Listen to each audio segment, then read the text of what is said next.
my mic on? It is, thank you. Welcome to tonight's Hustings, organized by the splendid Spurtle. My name is Harold Toberman, and I'll say a few words about myself in a minute. First, some housekeeping. There is no fire alarm test scheduled, so if you hear a fire bell, it is dangerous. Exit through the doors you came in through. If you need any help, there will be people helping you down the extra stairs outside. The proceedings will also be filmed on 3 cameras, I think here, and at the back, and afterwards published on YouTube. So if that's a problem for you, because you don't want to self-incriminate yourself, let the Spurtle team know, and they will cut you out. Or if you want to speak anyway, just move out with the realm of those cameras, so you can see them there yourself. I hope the candidates are fine with that. Good, thank you very much. No choice. Briefly about the program for tonight. We've got 2 hours. I intend to keep it quite swift and sharp. So we only have a handful of questions for each of the 7 or 8 sections I've identified as being relevant reserved matters. We're only talking about reserved matters. That is items that the Westminster Parliament can actually deal with, not about local matters, not about Scottish Parliament matters. Sometimes there's a bit of a grey area, and I might allow that, but most of the time it's reasonably clear. Otherwise, we'll have to go to the Supreme Court. There will also be sort of one maybe free-floating question towards the end if we are on time. Each question generally goes to all candidates, and they have the 90 seconds to answer. And Caroline here to my left, to my right, will keep a sharp eye on that and cut them short. If they're exceeding their 90 seconds, not before. And we start the proceedings with a 2-minute introduction from every candidate about themselves, about their parties and their manifesto. And I would maybe encourage everybody also to give us a bit of color and tell us a fun fact about themselves that we might not know beforehand. Don't make it up. You see only 5 candidates on the stage. They've been selected according to the well-known Spurtle rules, which are only candidates who have an elected representative in the UK Parliament or the Scottish Parliament will be invited to be subjected to your thorough question and answers. The other parties who haven't been so successful in the past therefore only get a chance to introduce themselves with the 2 minutes at the beginning. I hope that's clear. I've got quite a few questions that were sent in advance. So when I come to one of the reserved matters, I'll tell you what the topic is, and then I might invite questions or invite a person who sent in the question and ask whether they're in the audience and they can ask that question. Questions have been grouped slightly by the interests that seem to be coming through by way of the number and intensity of the previous questions. I think all the candidates also get the opportunity to answer all the questions afterwards in writing, and the Spurtle, fair as it is, will publish those answers as well. Because that's the main thing. It's not just for us who made the journey tonight, but also for the 60,000 odd, 70,000 other people who are allowed to vote in this constituency. They can read it all if they choose to, and bring up the Spurtle's readership numbers. Okay, I promise you say a little bit about myself, and then I'll sort of broadly shut up, other than shutting up maybe the candidates. My name is Harold Toberman. I'm described by the Spurtle as the ex-vice chair of Leith Central Community Council. I wish. I'm not quite ex yet, because there hasn't been anybody else. I'm still acting as the vice chair. I've been here on the stage a few times as well as chair, and once for my sins as an independent candidate. Otherwise, what qualifies me to be here, I guess, is that I'm not allowed to vote in this election because I'm an alien. I haven't got a British passport, so therefore I'm extremely neutral. And I'm also apparently qualified according to the Spurtle because I've said once apparently in this building here a very short phrase, which is get it done and get it done well. And in people's households now, Spurtle households apparently, they use it as a domestic phrase whenever a family member is tasked to say with washing up, hoovering, or cleaning the loo. So let that be inspiration to you as well. Get it done well. Otherwise, I've been just tasked with running this event in an organized and friendly fashion. I hope I achieve that, and you can show that with your applause at the end of the day, which is, of course, primarily due to the candidates, for whom we should have a lot of respect. It's not an easy thing to put yourselves forward in whatever capacity, with or without a party. They do it for us. Politicians often have got a very bad reputation. You must never forget, would you do it? Probably not, but they do it, so thanks to you.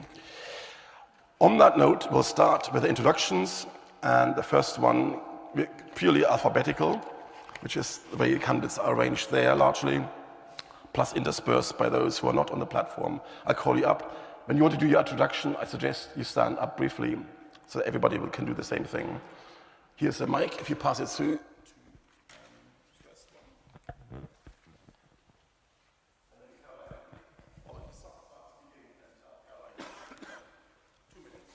Great, thank you. I think it's about sort of a curse and a blessing to have a surname that ends with, well, starts with A, because I always end up going first in everything.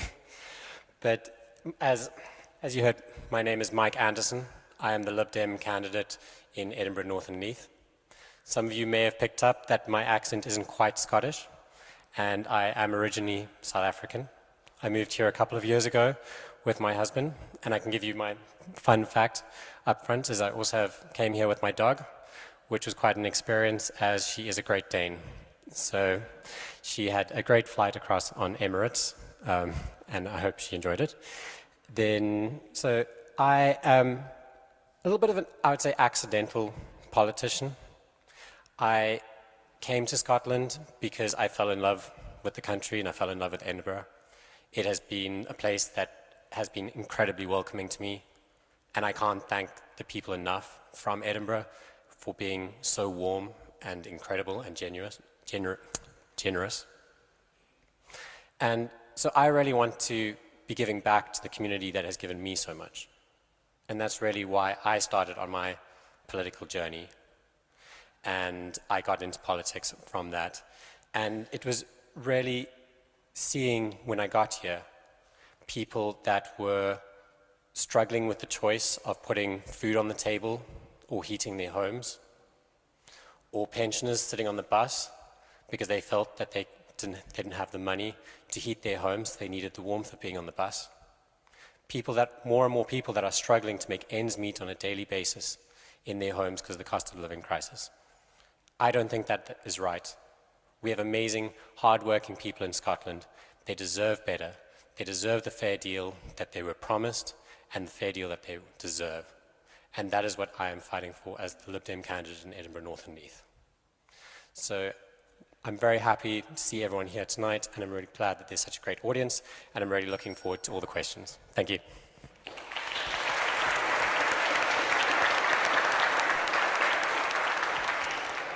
Hello, everyone. I'm Deirdre Brock, and I've had the privilege of being the MP for Edinburgh, North and Leith for the last 9 years.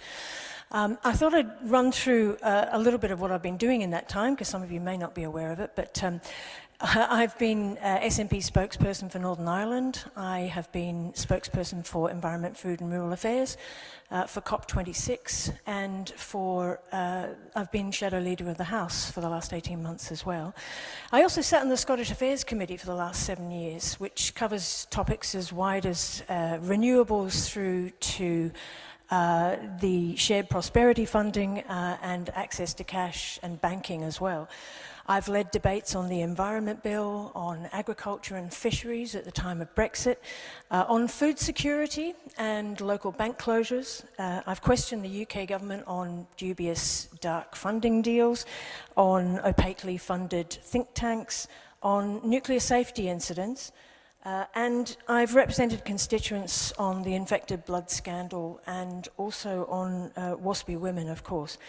And raised the issues of the huge increase in the use of food banks. And I was also one of the very first to raise the scandal of money inappropriately spent on PPE funding in the pandemic. So I do have, and that's just a few things, I have a lot of experience representing you on the issues that matter to you, and I know they matter to you because I get thousands of emails, so much correspondence from you on issues like Gaza, a crucial question of this time, and of course on Brexit as well.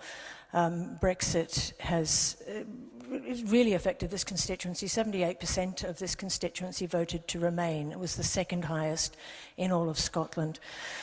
So I do believe, as an SNP representative, that the people living here are the best placed to make decisions on behalf of the people of Scotland. Thanks. Thank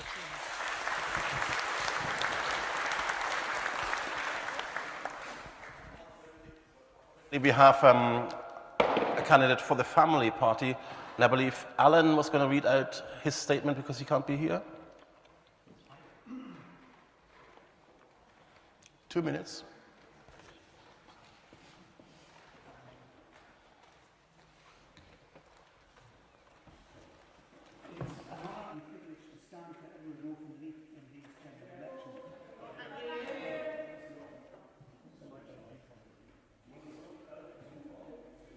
Hello, yeah, that's better. It's an honour and privilege to stand for Edinburgh, North and Leith in these general elections. I want to represent your views. I'll work hard to earn the trust of people, creating positive relationships. I'll act on what I say. Together we can forge a better community and make Edinburgh, North and Leith an even more wonderful place to live. Issues I'd fight for: more active policing for safer streets, good education for all, look at ways to deal with local housing issues, ways to help with the cost of living crisis. The council needs to step in and help with the alcohol and drug abuse. I will work hard on this, and I'll work alongside community centres. We need to attract more investment into businesses. Let's help those in debt and those having to go to food banks. Let's resource youth centres properly to help with well-being and life skills and to get new ones started. Let's get creative in converting abandoned buildings and railways into great facilities that meet local needs. The roads and pavements are a mess in Edinburgh, and it's time to get this sorted and make it safe for all. We need a crackdown on dog fouling. We need an end to overflowing street bins, and let's make a difference for those unable to work and those who are out of work. There's so much to get done, and I know I can make a difference. We need each other, and we need to stand together for the good of our city and nation. I don't just talk, I'll work and make that difference. How do we get all this done? Well, first, we need the council and where our money goes. Instead of wasting our monies on organisations that are ruining our cities and nation, we need to use it for the good of the people and take it from there. I find it a privilege and an honour to be part of the Scottish Family Party as we're standing for truth. We keep to our promises and really want to see a change for people and the good of our Scotland. We will always stand for the core principles of promoting our policies as the best foundation for a stable nation. And I'm happy to answer all questions via email afterwards.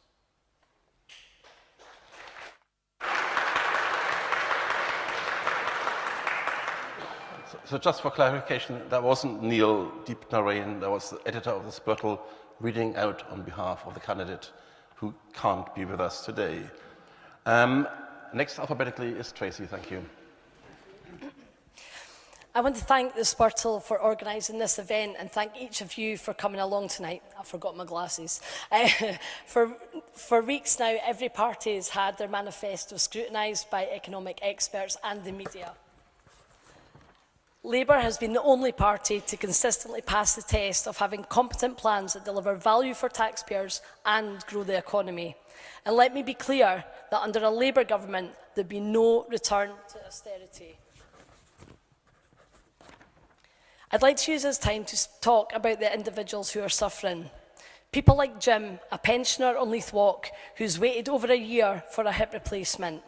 He needs Labour to work with devolved governments to reduce waiting times. The family in Pennywell, both parents working, yet relying on food banks, they need Labour to deliver a new deal for workers and to make work pay. The young man in a rented flat in Stockbridge who can't afford to heat his home, he needs Labour to end fuel poverty. And over 3,000 families today in Edinburgh in temporary accommodation. some without access to a kitchen, children living off meals made out of kettles. They would no longer be ignored under a Labour government. These people aren't strangers. They're our friends, our family, and our neighbours. I know this constituency like the back of my hand because it's my home. Each day I see how the SNP and Conservative governments have failed us. In my job as a trade union leader, I represent over 400 workers, and I fight and win for them every day. If I'm elected as your MP, I will use this experience to fight and win for you. I will work tirelessly for the people of Edinburgh, North and Leith, and I promise I will never ignore any constituent who needs my help. So on the 4th of July, you have a choice. More of the same or a vote for change. Vote Scottish Labour.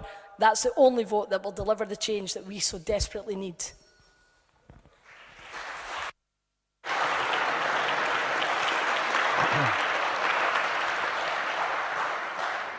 Very good. On the dot, on message.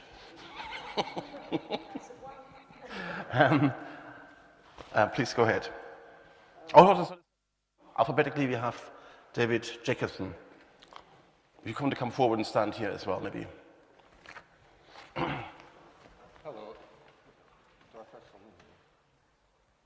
Hello. My name's David Jacobson. I'm standing for the Socialist Labour Party.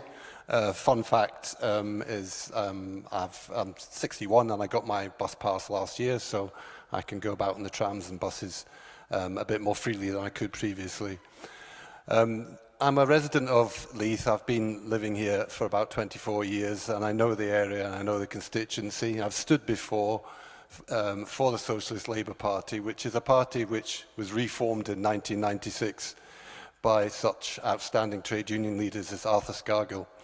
And it's been steadily increasing its vote and its membership as the socialist element of the Labour Party itself has been squeezed out from top to bottom.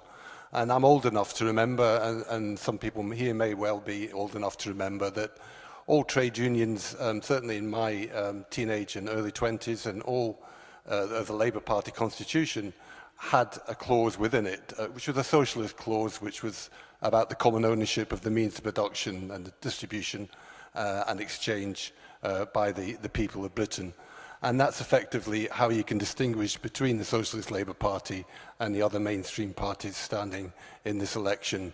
We are a socialist party, and we're a proud socialist party, and we believe that we are what the Labour Party was intended to be by the working class people of Britain post-war, post-Second World War, when they demanded a right to a fair distribution of the health and the education and the general welfare of people in Britain. And health is an area I feel very strongly about, and it's an area I'll be covering in the election campaign. I've worked in the NHS for over 20 years now, previously as a care assistant and more recently as an administrator. And what I do see is a reduction in the health service which has to be reversed. Vote Socialist Labour Party on July the 4th. Thank you.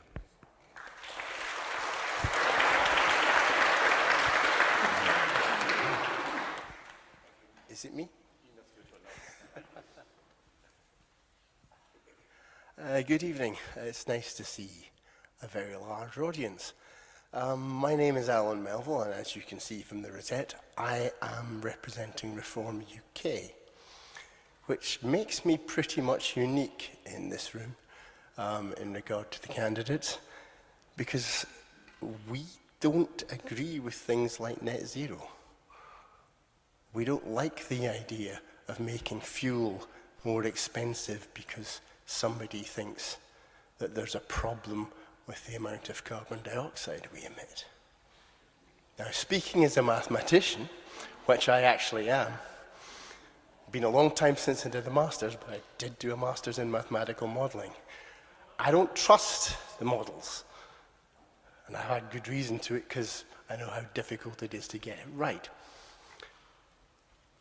But what we are looking at is a party that needs to fix Britain. And nobody else will. Nobody else will. All the rest are more of the same.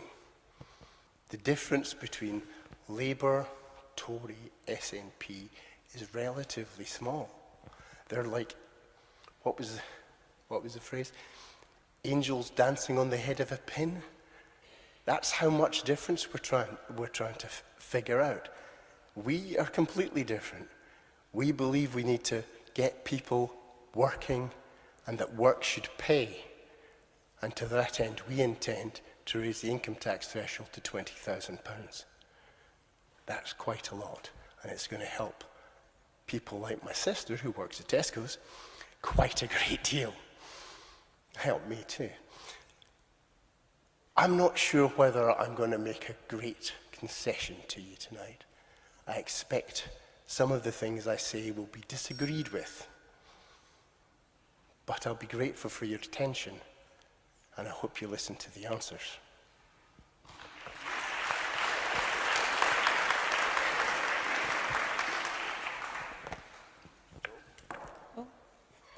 Good evening. I'd firstly like to thank the Spurtle for organising yet another Hustings. I'm Jo Mowat. I'm the Conservative candidate for Edinburgh North and Leith. I've lived in Edinburgh North and Leith until unfortunate and unforeseen circumstances meant I had to move out in December last year.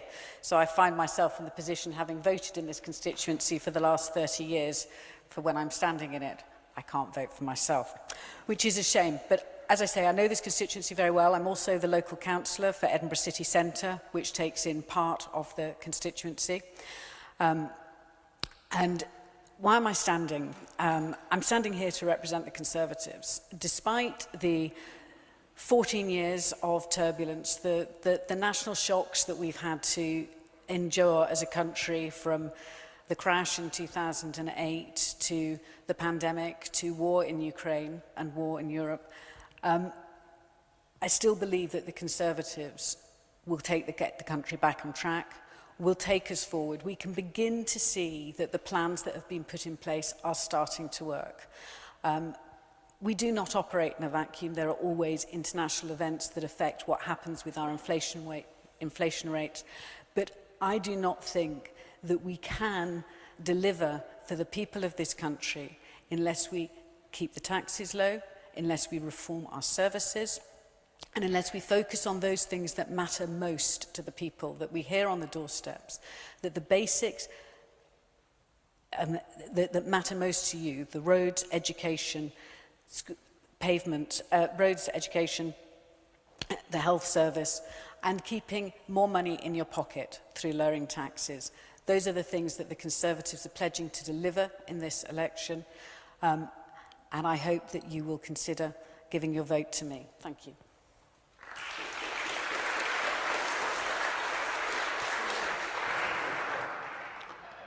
So the next alphabetical candidate would be Kayleigh O'Neill from the Scottish Greens, but we have received late apologies from her, and the situation with an introduction is also not available. Is that correct? We don't have an introduction from her. No. So it will be published afterwards, maybe. Okay. So the Greens, unfortunately, although they would have qualified for a seat on the front here, can't do that today. Which takes us to Richard Shilcock from the Communist Party.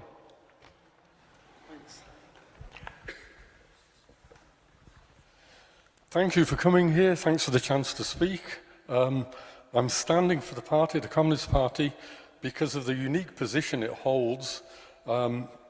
There's just one line on one graph that you need to see to understand what's at stake in this election. That graph shows the proportion of the national wealth that goes to working people. And for the last 40 years, year on year on year, that line has fallen. A smaller and smaller proportion of national wealth has gone to working people.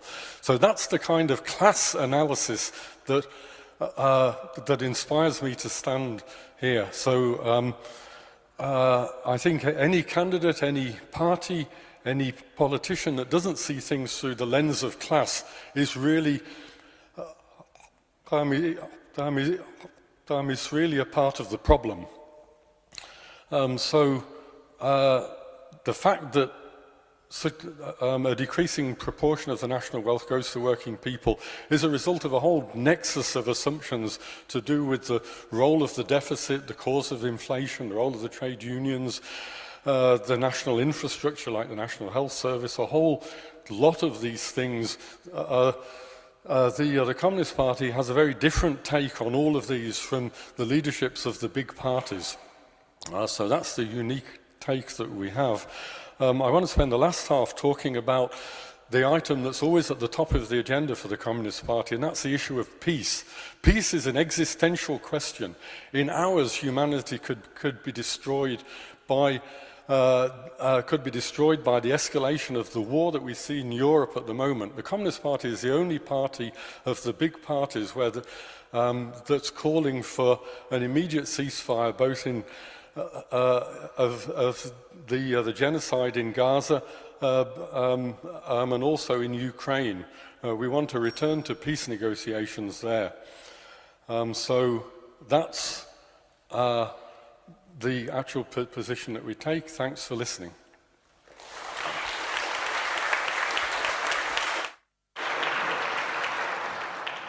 And last but not least, we have Caroline Waterloo, Independent, for the introduction.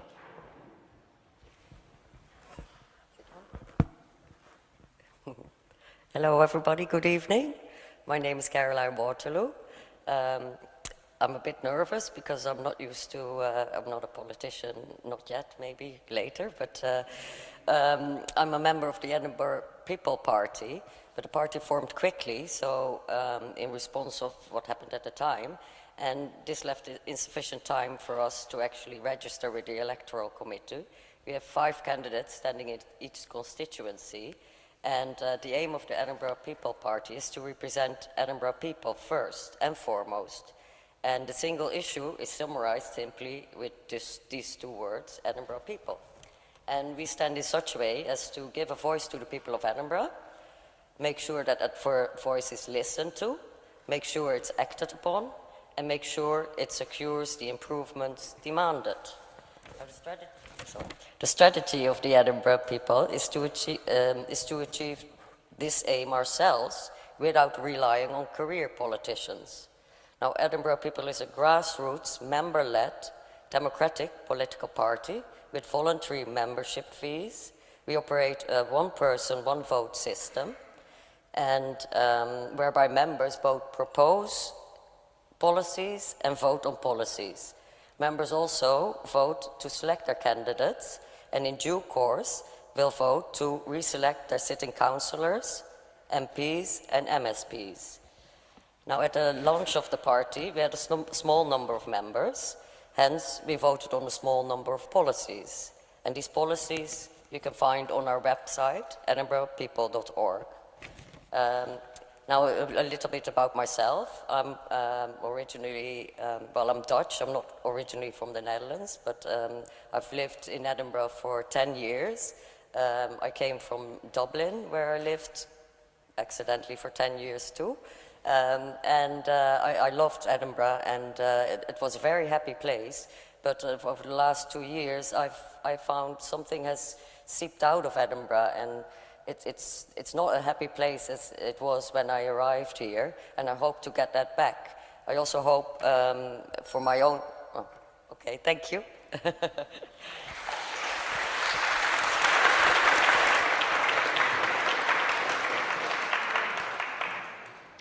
Thank you to all the candidates. We're now coming to the second part of the evening, where we take questions from the floor and or previously sent in questions.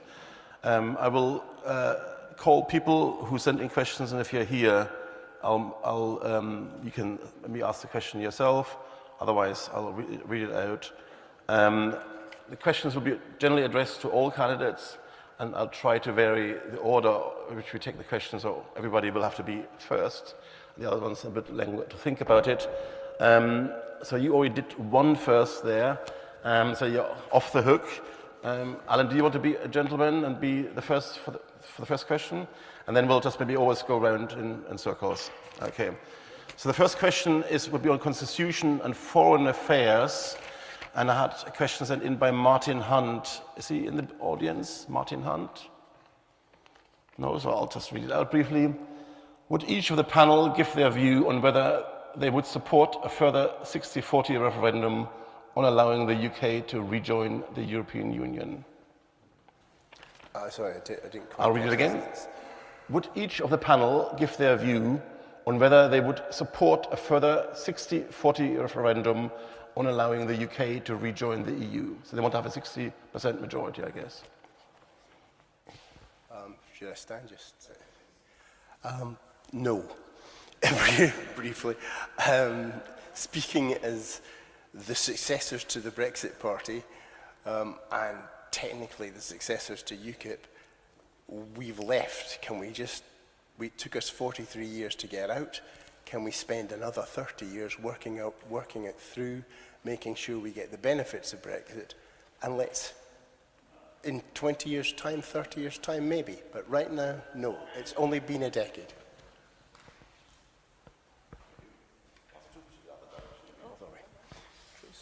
Thank you. I, as a trade unionist, I work with Europe very closely and understand the benefits that, that being in Europe gave us in terms of employment right, travel.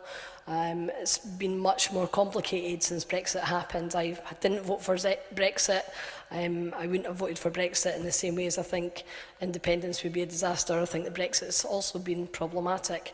However, the vote took place, it was democratically held, and what Labour are saying in our manifesto pledges is that we would want to rebuild some of those relationships with Europe, to have better trade agreements, better relationships, and start to build on better working relationships on trade, so that we can actually make the best of what we have, given that Brexit has happened. I'm a Labour member of Europe, so I'm pro-European.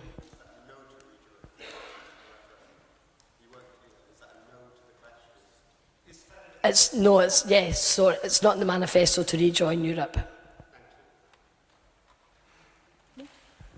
The SNP is the only mainstream party, and I won't be ignoring the Greens in that want to return Scotland to the EU. We've consistently argued for this.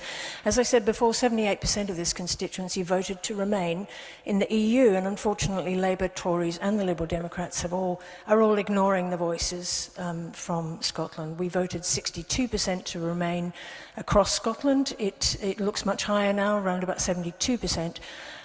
We know that Brexit's been a disaster, and yet Keir Starmer is continuing to say he will not allow for a return to the single market, to the customs unit, despite the terrible impact that's having on the economy, and won't allow freedom of movement. So our young people, for example, can't choose to live, study and work there, and neither can people who wish to retire there either.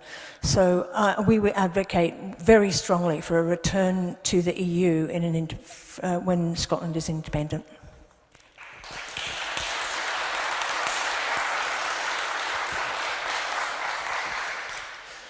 So I must just correct my colleague there. SNP is not the only party saying that we should rejoin the EU. The Lib Dems have always had the policy that we should be in the EU, and we continue to have that in our manifesto. We have set out a plan on how we're going to do that. This is not just on when we may be independent, but an action plan of how we are going to do that. Firstly, we're going to tackle the worst elements of Brexit, and those deals to undo some of the difficulties that we are seeing and the hardship as a result of Brexit. We are also going to then work closer with Europe to rebuild our ties, get into the agencies that we've lost, and other programs such as Erasmus, and continue to build our trade links with the EU to rejoin the single market and eventually become an EU member. So we are firmly a party that believes that we need to undo the damage of Brexit and respect the vote of the people in Edinburgh, North and Leith, which was 78% for remaining in the EU.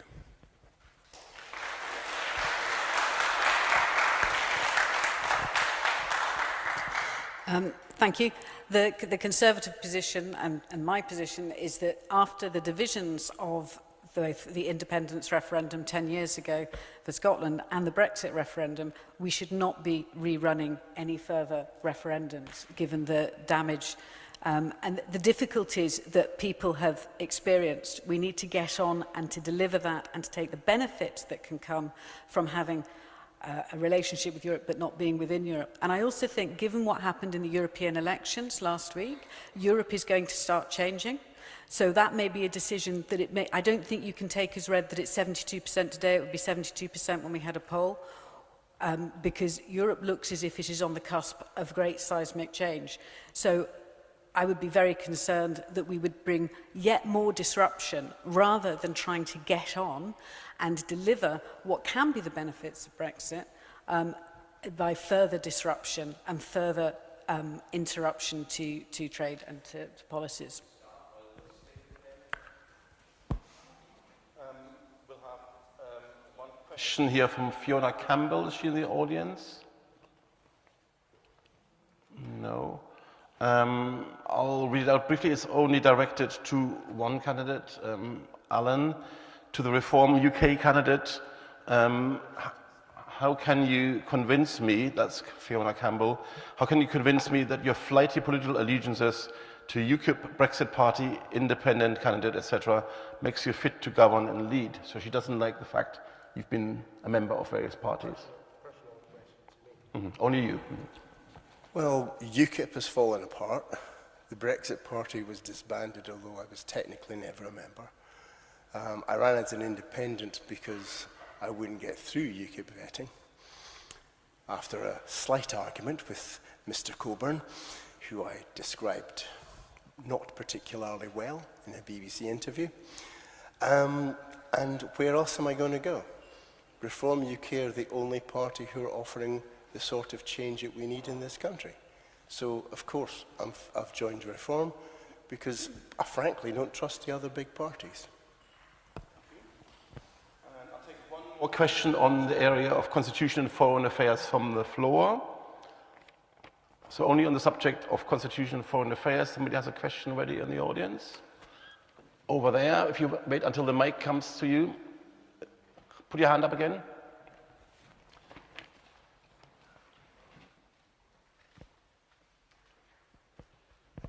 Hi there. This is really a question, I think, for Mrs. Brock. The First Minister's made clear that a vote for the SNP in this election is a vote for another referendum on Scottish independence. If you think that the last thing we need is another independence referendum right now, what would you say to someone who otherwise likes your policies and likes you as a local constituency MP?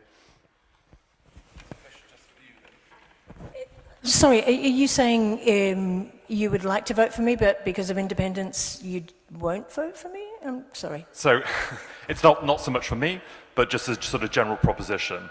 Right. The First Minister made clear that a vote for the SNP in this election is a vote for another independence referendum. I firmly believe in the benefits of independence. The more I go down to Westminster, the more I realise how removed they are from the concerns of many of the people of Scotland. And I will continue to argue that an independence referendum where the people of Scotland get to decide their future is important. You cannot ignore the fact that around 50% of the population believe that independence is the way forward for Scotland. So I'm afraid that it was borne out by all the opinion polls. So I will certainly be arguing for that. But you also get with me a really experienced MP, and I've fought very hard on behalf of constituents over the 9 years I was an MP, and indeed the 8 years I was a councillor. So, okay, I'll leave it there. I'll take one more question, maybe to all the candidates. Have you got somebody? Foreign Affairs and Constitution in the very back there.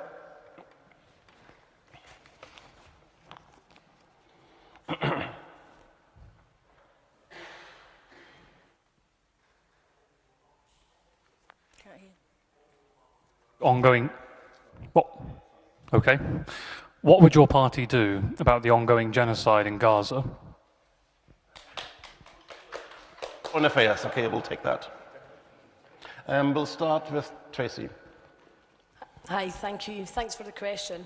So, as you know, we have called for an immediate ceasefire. We would want that to happen. Yes, we have. And I was at a conference the weekend after the invasion on the 7th of October. And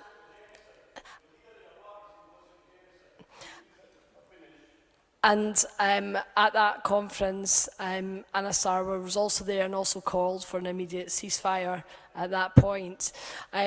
Clearly, the atrocities that we see unfold on our screens are just awful, and that has been my position. As a trade unionist, I've campaigned for a two-state solution for decades, as has much of the Labour movement, and that would be our continued position. There was a statement from Keir Starmer back in December that isn't well covered by the press, which is asking for the same and going further than that so that we could have a settled conversation, because before the 7th of October, at best, we had a ceasefire. What we must do is provide a long-lasting peace for both the Israeli people and the Palestinian people, and I hope that that happens.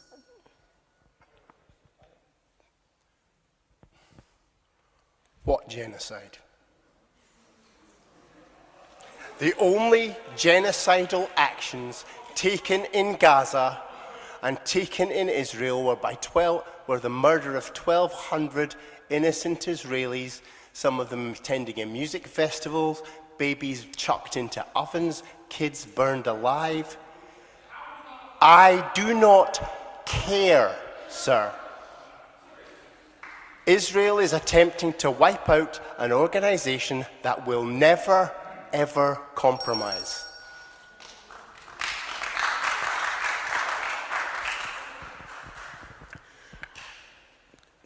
Thank you.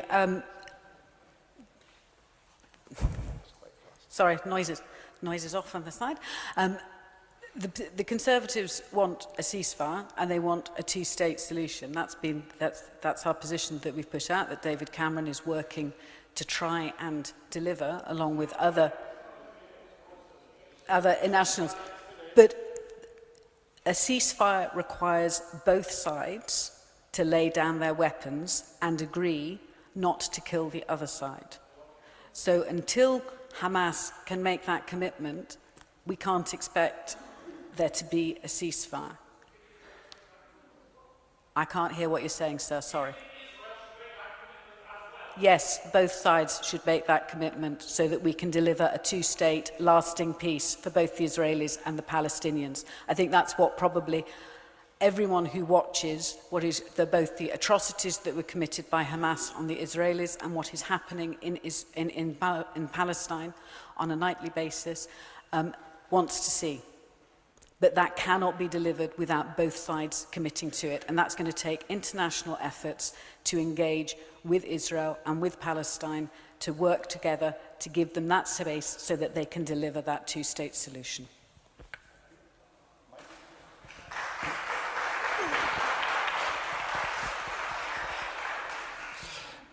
I, like many of you here, are absolutely horrified with what has been going on in Israel and Gaza. And that's why I am proud that the Liberal Democrats were the first UK-wide party to call for an immediate bilateral ceasefire. We further than that will fight for the recognition of Palestine as a state and the two-state solution. And we want those that have committed atrocities to be investigated and held responsible for their actions. Furthermore, we want the UK to stand on the right side of history on this, and that's why we would also support an immediate ban on the sale of weapons to countries that do not uphold human rights.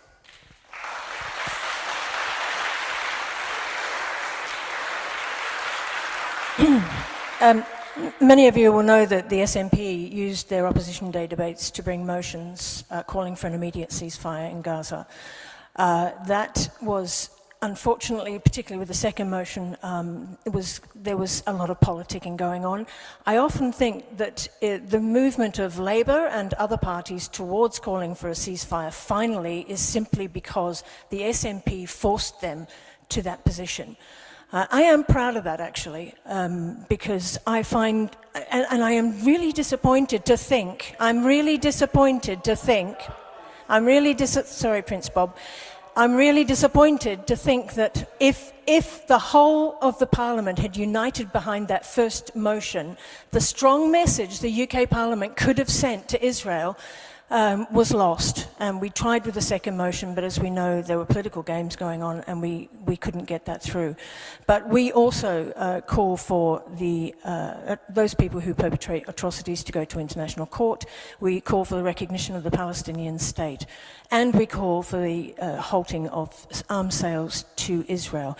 Plus, and I have to emphasize this as well, right from the beginning, we have also called for the release of the hostages.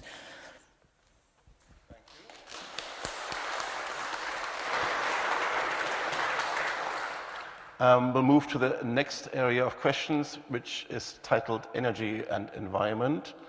And I have one question here from Karen Farnworth. Is she in the audience? The front here. Can we have the mic, please?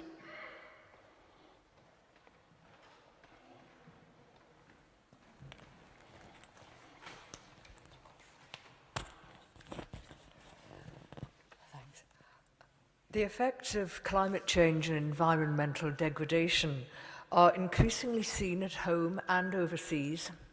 How will your party prioritise and fund practical measures to address this?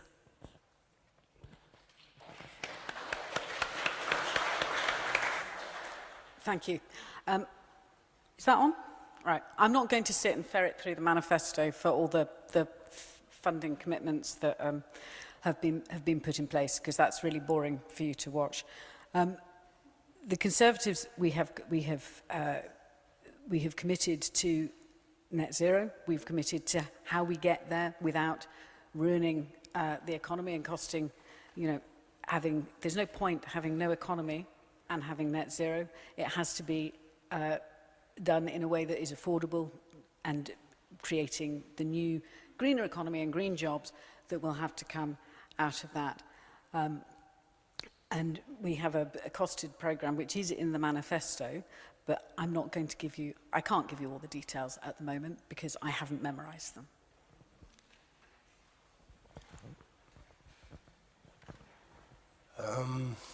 Interesting question. Personally speaking, I think net zero is nonsense. I do not believe that there is an issue with carbon dioxide levels. I think they are overstated as a factor in the changing climate, because the climate, let's face it, has changed for millions of years. Are we accelerating it? Yes. Should we deal with environmental degradation? Yes. But I'm not certain that I want to go down the net zero path, which will lead to the job losses of all the tens of thousands of people in the North Sea, all the people working in power stations, and all the industries that we have simply offshored. Let's not kid ourselves, folks. We have offshored all our industry, and all we're doing is moving carbon dioxide to another country with probably less environmental protections than we have in this one. And then we buy the stuff back. I'm not really sure that is a particularly effective way of how to run an energy policy. We need local energy security. We need nuclear power. Yes, I know that's going to upset a lot of people, but nuclear power is the single safest way of generating electricity that we have right now. So I think that's probably where I'd go from here. Thank you for your question. Labour are committed to delivering GB Energy, which will be a publicly owned energy company. We will invest 8.3 billion of public investment in that to partner with the private sector to deliver better green jobs, and in our economy to start to grow the green jobs within the economy as well, which will deliver 69,000 new jobs in the green economy, which will help with the just transition from the oil and gas, where we will not permit any new licences to be given. We're going to double our onshore wind and triple our solar power as our party commitments, and as part of our other manifesto commitments in terms of growing the economy, this will deliver a whole new pipeline of jobs for skills and investment and training for young people coming through apprenticeships and well-paid, meaningful jobs, which will also help with retrofitting housing and making sure that we've got green housing as well. We also need to go further to make sure that we can have affordable resources for people, because obviously we want to move to electric cars, but for many people that is too expensive. So we need to find cheaper solutions to help people make those green changes for the environment. To deny that the climate emergency isn't a priority is just to bury our heads in our sand. So we must do that just transition for the future of our children, grandchildren, and for the planet.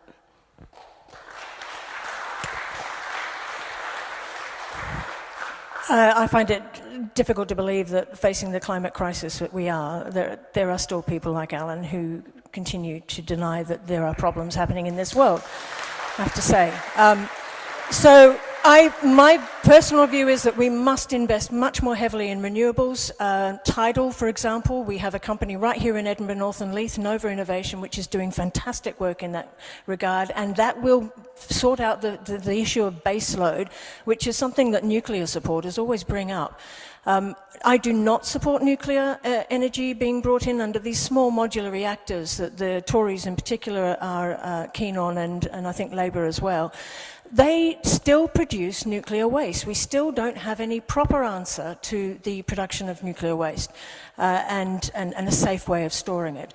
And they are also expensive, and it will be 10 years. There are about 80 examples of nuclear modular reactors in production at the moment, but nothing actually working at this time. It will be 10 years before that comes on stream. And in the meantime, we could be investing in wind, in solar, in tidal, and also retrofitting insulation into our leaky houses. Actually reducing our reliance on energy, I think, is a really important way forward as well. District heating, I mean, you'll be aware that legislation was brought in by the Scottish Government with regard to district heating for schemes in the future, for housing schemes. These are all part of a mix. We do have to look at a mix. We cannot rely on one thing or another, but it's vitally important for all of us and our children.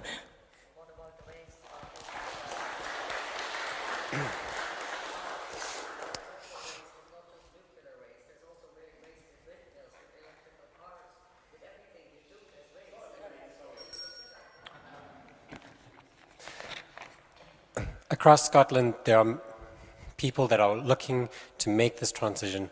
They know the imperative that we have with doing something about the environment, and that we have to do that. A lot of people are doing their best and are trying what they can, and we need to be there to support that move. We need to help people in their homes so that they don't lose energy, which will also help with bringing down the costs. We need to move towards net zero, which we have set a target of 2045. We want to move also towards zero emission by 2030 and put a lot more charging points around to make actual electric cars a lot more affordable for people. We want to help people in their homes with heat pumps and solar, so we want to be there to help people to make the decisions and the choices that they can to help the environment, because we recognize the importance and that this is going to take a group effort.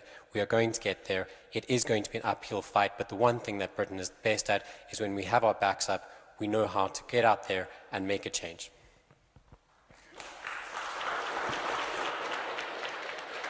I'll take a question from the floor on the topic of energy and environment.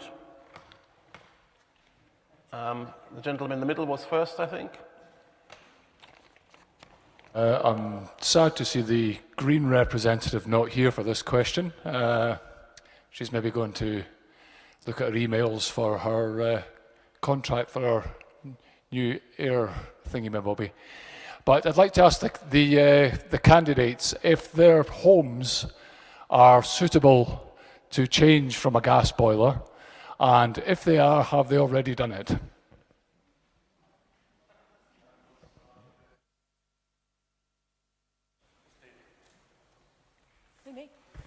Thank you. Is my house suitable for a heat pump? It could be. It is attached to a commercial. It's attached to a shop, but I think it could be. And yes, it is something I've considered. I've been out with Changeworks. Actually, I have been out with Changeworks and looked at a house that was very drafty and needed quite a lot of work done to it, but actually it was, I went out with them about a few months ago, and saw for myself it is possible to work with really old houses to put in lots of insulation, and then for that air source heat pump to be able to it was air source, to work. But it went into the sort of basement area of the house. I haven't got an air source. No, I don't. But it's certainly something I would be very interested in looking at.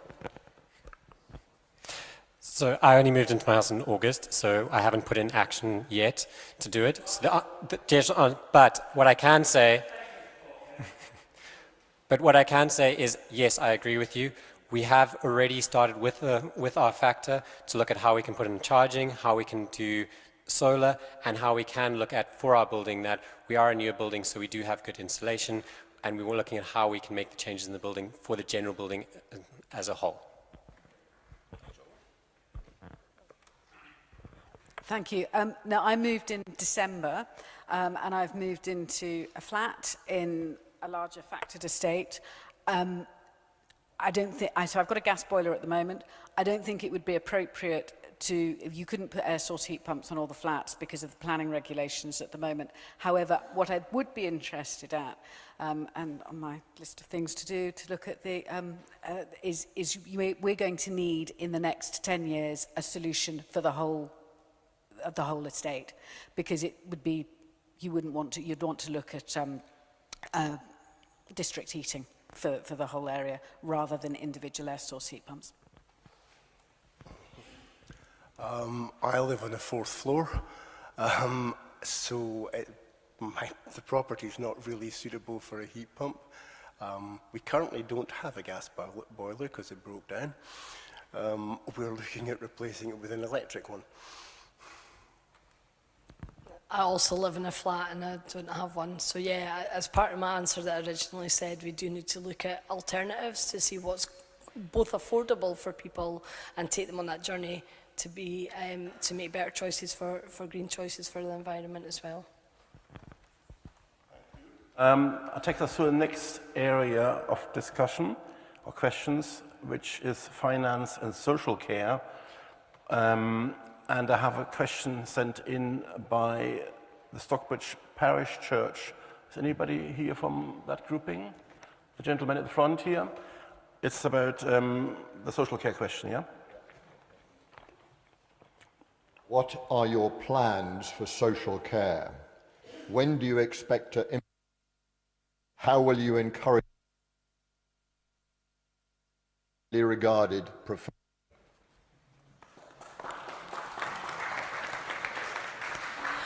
Thank you for the question. It's a really important matter, and so many people are impacted on social care. My dad had to have social care in his latter years as well.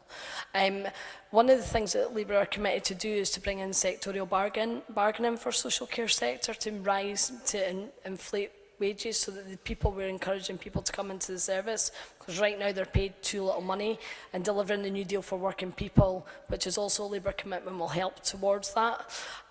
Social care is obviously part of devolved practice through the NHS as well. We need to look at both of them together to make sure that we can deliver a joined up process and not just deal with one aspect of it, because it's so complicated, and making sure that we have the proper structures in place to be able to have a pipeline of jobs and carers to be able to do those jobs, because so many people are doing are caring at the moment, but they're not getting paid for it. So what Labour are committed to do is working across party at the next, if we do form a government, to look at the solutions, because it is a costly but it's the right thing to do, and it impacts on all of us at some stage in our lives. So definitely look to deliver and hopefully work with other parties to be able to deliver something that works for everybody across the whole of the UK. There's currently a social care policy at the Scottish Government level just now in the Scottish Parliament, but all the trade unions have rejected it, the national care strategy, because it's privatised. Always me. Good question. Honestly, I haven't properly read the contract that we released on Monday last week.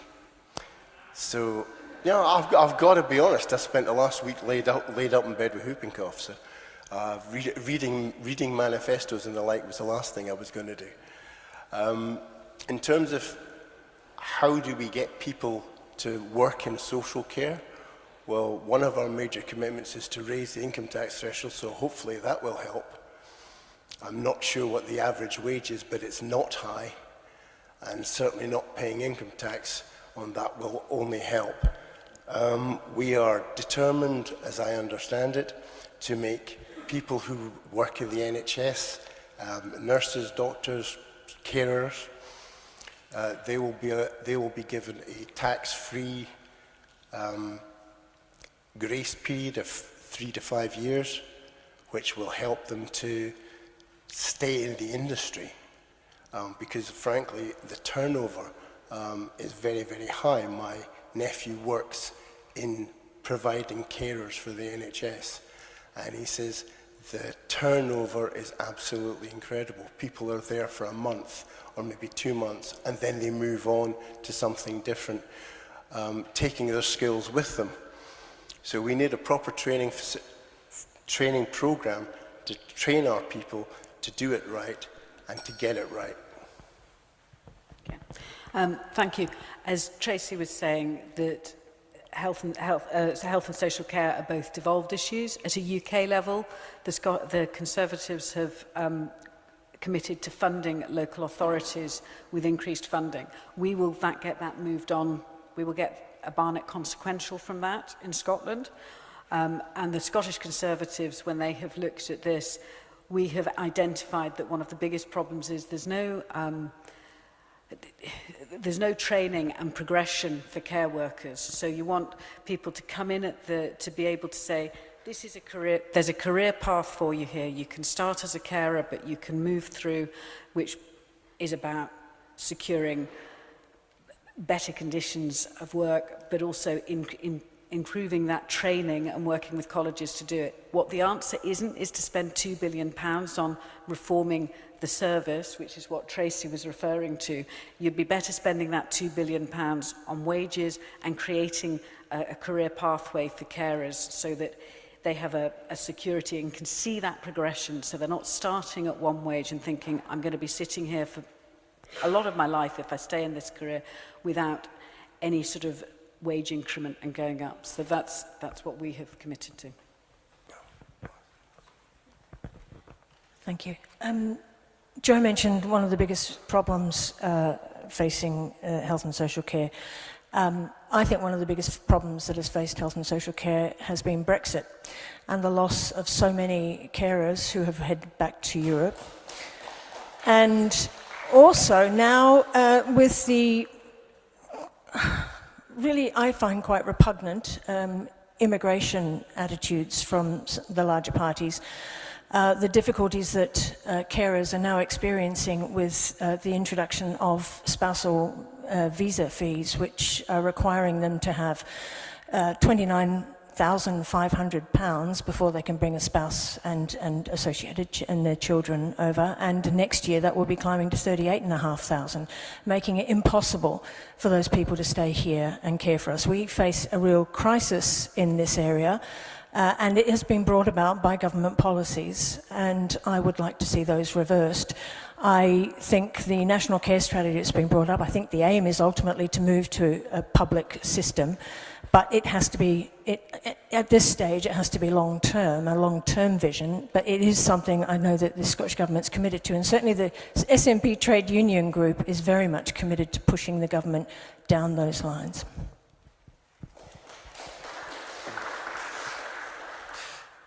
I would agree that care is in crisis in this country. There are thousands of people on care wait lists, and there are people stuck in hospitals because they cannot be released as there is no care to be provided to them. We, as the Lib Dems and myself, we believe that everyone should have the right to good, high-quality care that allows them to continue to be independent, should be received in their home where possible, and gives people their dignity.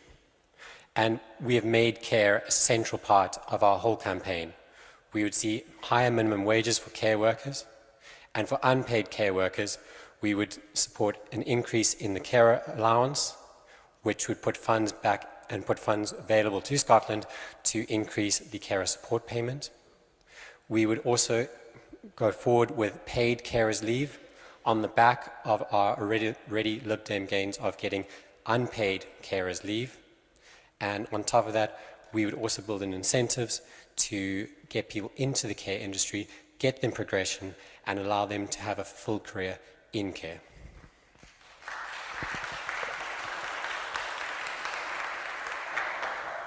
Thank you very much. The question was grouped together with finance, and all of you were just talking a little bit about how you would spend money. Let's maybe ask a question about how money could come into the coffers to pay for some of those things, apart from immigration, which is actually the resource in the first place. That was an interesting point that Deirdre raised, I think. So I have a question sent in by Fiona Campbell, who I asked earlier, isn't here, but I think it's the only question that came in on raising money. So I'll read it out, and then I'll give a question to the floor on the same topic afterwards.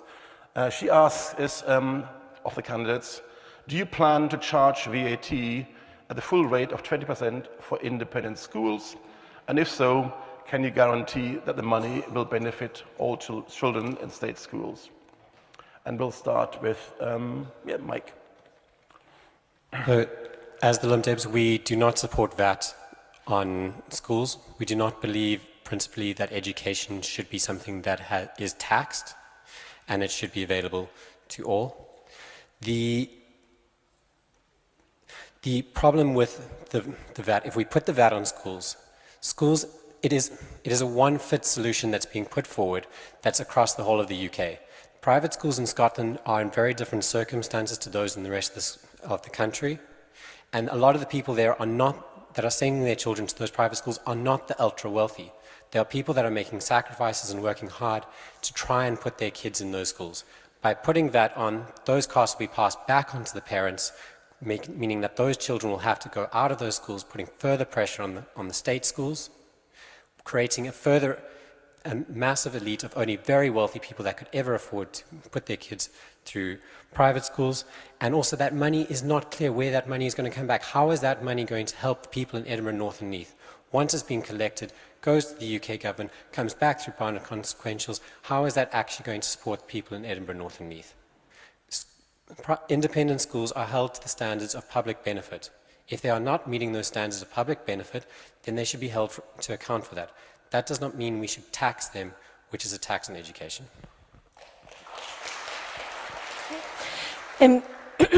Yes, no, the SNP do support the 20% VAT rate on private schooling, but Fiona's also asked questions, as do Labour, I believe, as well. She asked a question about raising money. Our First Minister recently pointed out that the very small amount that we've raised on income tax, which is one of the few levers available to us in Scotland, has produced over £1 billion extra to spend on public services, and that's one of the reasons why you are not seeing bankrupt councils across that you're seeing in England, and the closure of so many hundreds of community centres and libraries and so on taking place in Scotland. That's one of the reasons. And he made the point that if that same increase in the upper income tax limits was was made in the rest of the UK, that would be money, billions and billions of pounds available to spend on public services rather than continue with the path of austerity that both the Tory and Labour parties have committed to. They've committed to the same fiscal rules, to the same ultimate squeeze on public authorities, and it's the Institute for Fiscal Studies which is commenting on that again today, making that point that there's this conspiracy of silence between the two parties, not telling you about the fact that there is going to be a big black hole in their spending plans.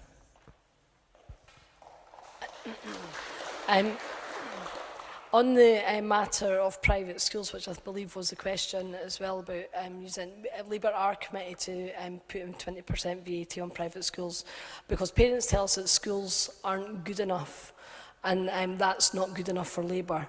So what we want to do is to drive up the standards across all schools in our estate, and that money would obviously, it's a devolved issue, so the Barnett consequentials, we would work with the Scottish Government, whichever colour that would be, and hope that those extra funds were passed into schools.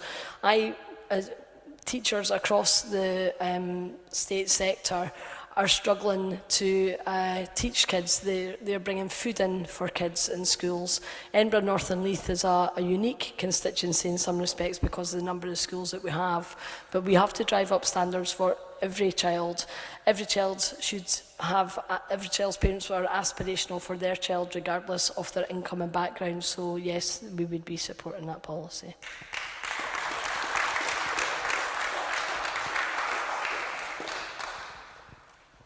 No, we would not be adding VAT to school fees. I rarely agree with the Lib Dems, but I do on this occasion. Education should not be taxed.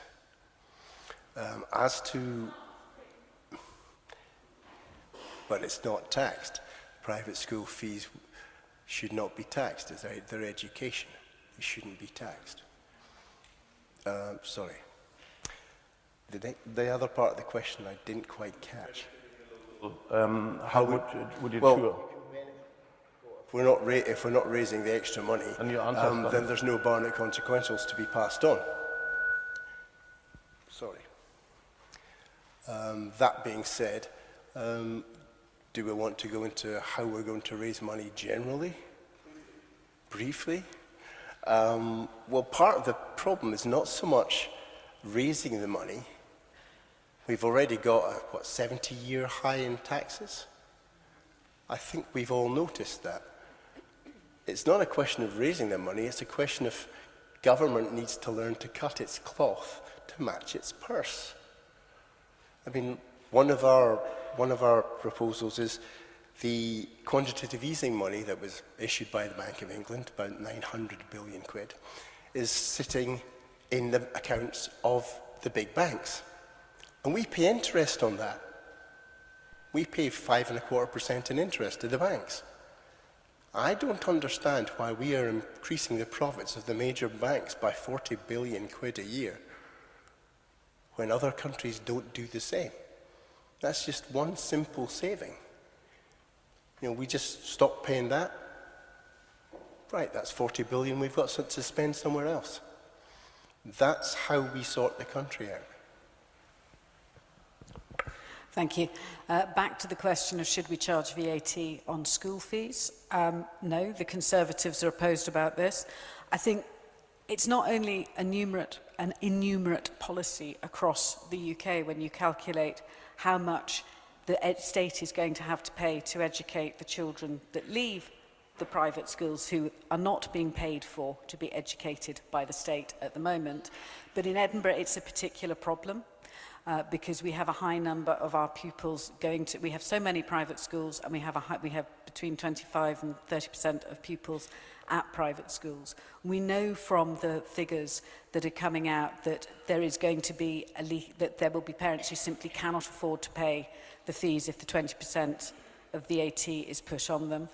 They're very active investigating what their options are, and the reality is that it would be a net cost to the council, and it would make our schools, our state schools, suffer because we would be trying to, which are full at the moment. Any of you who've got children in school at the moment will know that the secondary phase are stuffed to the gunnels. I know this because people are coming to me when they move into Edinburgh, trying to get children into school, and we've had children that there isn't a place at that year group, and that is going to go forward for the next foreseeable 4 or 5 years. We will have a problem with secondary places. If we have an influx, all those children will suffer. So for Edinburgh, this is a really bad policy, and we certainly won't be charging it either nationally, and especially in Edinburgh, we need to be concerned. Thank you. I'll take one more question from the floor on the topic of finance and economics. Young man here.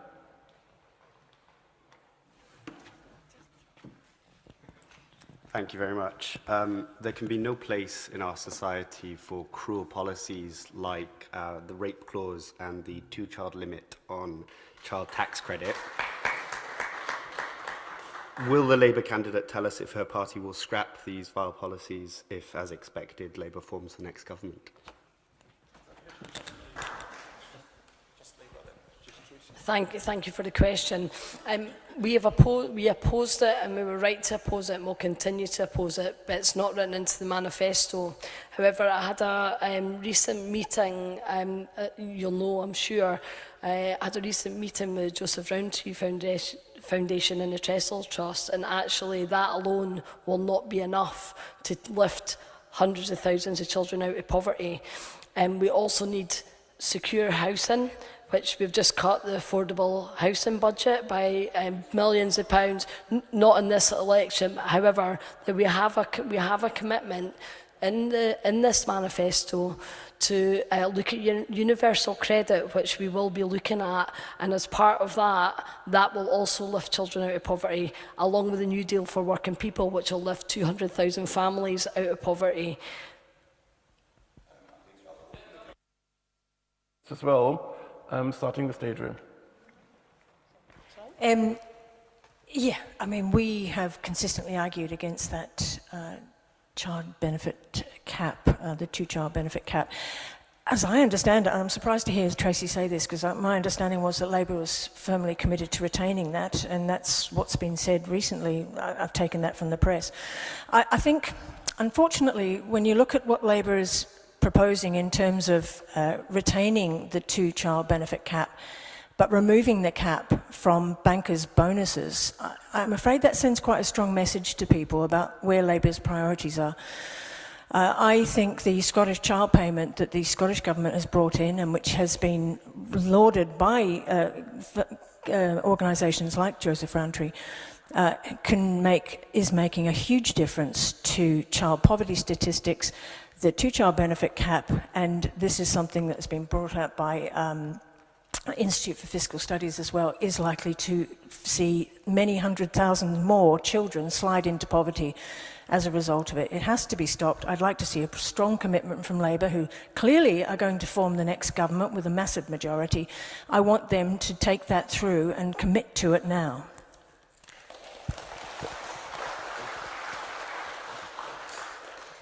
As I said in my introduction, many households are struggling with their finances, and more people are being pushed into poverty where they wouldn't before. A lot of people are one paycheck away from poverty. We need to be there with a safety net for that. So the simple answer to this question is we would scrap the two-child limit, we'd scrap the benefit cap, and we would remove the bedroom tax.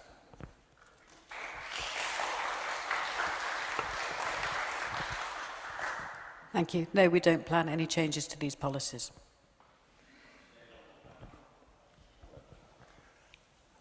We've not made any commitment either way. So, you know, I'm not trying to play both ends against the middle here. We haven't actually made a commitment. Is it right? Is it wrong? It's probably wrong. But at the same time, can the country afford to make the change? That has to be looked at, because that's what grown-up politicians have to do. Thank you. That brings us an end to the questions on the area of finance and social care, and we move on to transport. I have a question here from Rosalie Faithful on public transport. Rosalie here?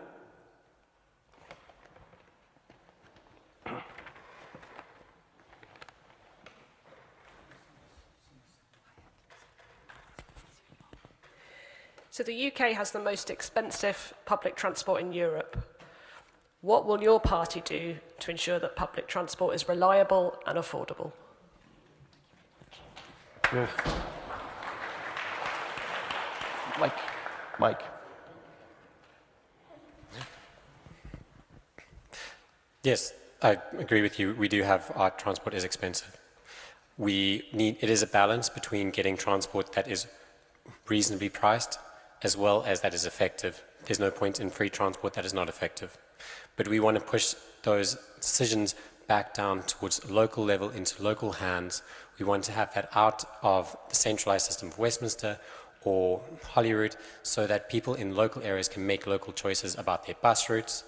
We want to see greater increases on the train service with more electrified lines, more stops on the trains to provide the services to people. At the end of the day, there's the famous saying, what makes a good public transport is not whether the poor use it, but whether the rich use it. We want a public transport that everyone feels that is a viable option that they can take as opposed to having to drive or to walk, and that is effective for the people in their communities.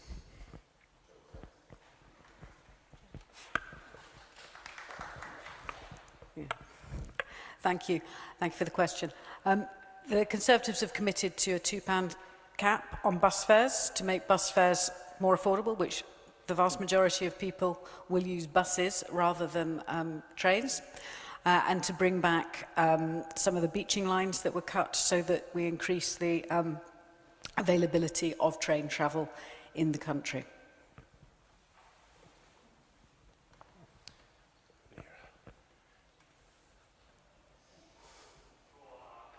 Yeah, I know.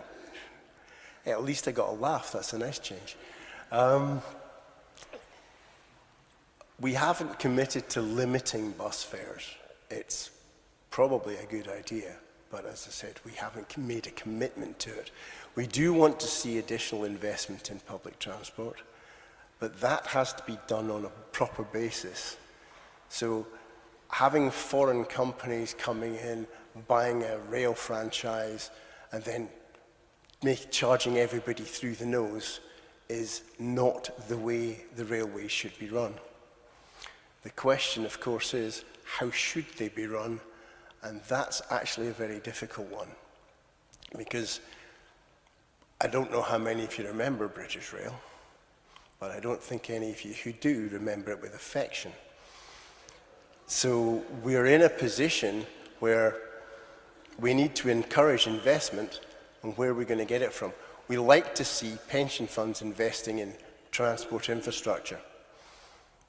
Whether we're going to legislate to force that is a matter of debate. We're probably going to just try and push them into doing it. Thank you. Thank you for your question. Labour are committed in this manifesto to renationalise the railways, and how we're going to do that is when the contracts end to bring them back in-house, or if the contracts are broken, we'll bring them back in-house. I'm not sure if ferries, you're talking about ferries when we're talking about public transport, but getting them built would also be quite handy. We also need to we're also committed to looking at municipal bus travel again and stopping the ban on that, which will obviously help set up networks and continue to build and grow, and walking and cycling and having those joined up networks as well.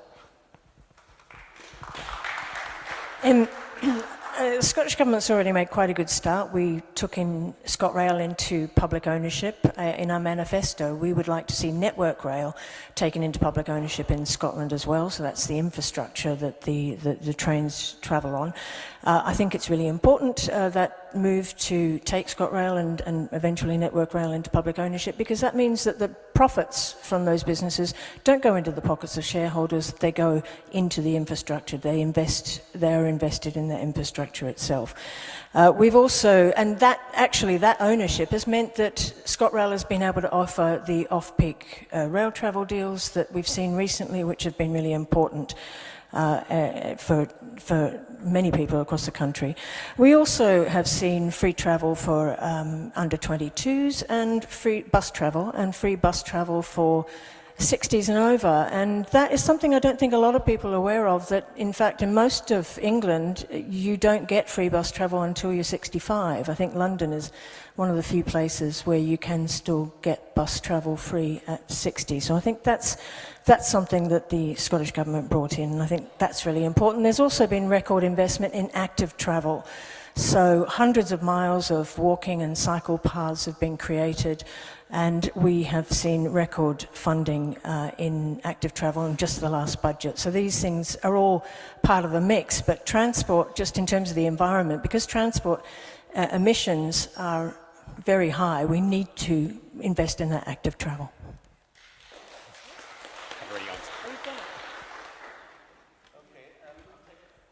Question on the topic of transport from the floor.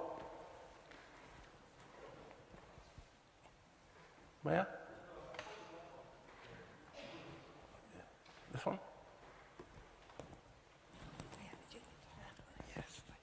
Hello. So the Scottish Government has set ambitious targets for both rail electrification and reducing car kilometres by 20% by 2030. It appears, based on the trends of both carbon emissions and transport usage, that all of those targets are going to be missed, quite like the carbon emissions targets have been missed. And also the rail targets specifically will be missed because the amount of services can't be delivered on the infrastructure that we have. So my question to all the panel is, what is the plan to get that infrastructure delivered, including, for example, within our own city, the Edinburgh South Suburban Railway?